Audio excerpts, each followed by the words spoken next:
La foi au destin. Croire au destin est un des 6 piliers de la foi. La foi n'est complète que si on croit au destin.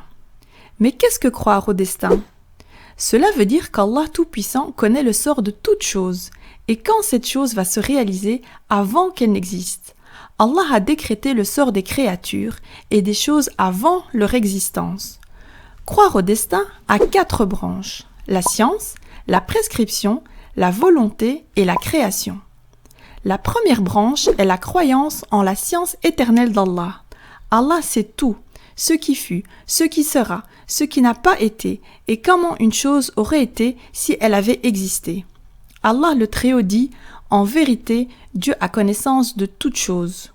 La deuxième branche est la croyance que tout est écrit par Allah sur la tablette préservée concernant toutes les créatures.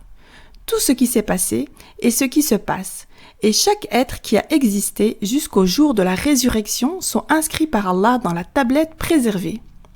Allah le Très-Haut a dit: tout est recensé par nous dans un livre d'une clarté limpide.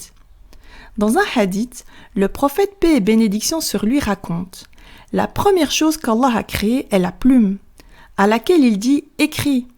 Seigneur, répondit la plume, que dois-je écrire? Écris, lui dit Allah, les décrets de tout ce qui arrivera jusqu'à l'avènement de l'heure.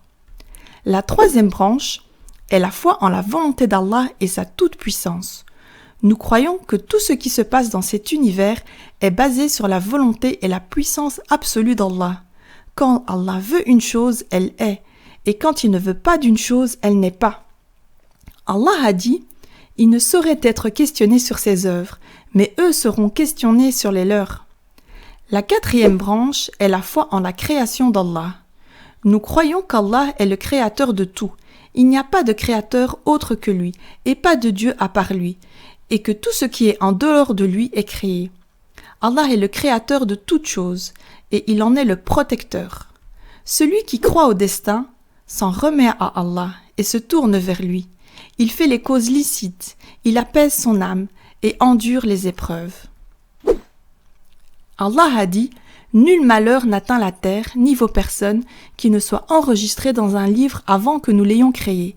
Et cela est certes facile à Allah, afin que vous ne vous tourmentiez pas au sujet de ce qui vous a échappé, ni n'exultiez pour ce qu'il vous a donné. Allah n'aime point tout présomptueux, plein de glorioles. Suis-nous sur nos réseaux sociaux pour être tenu informé du concours.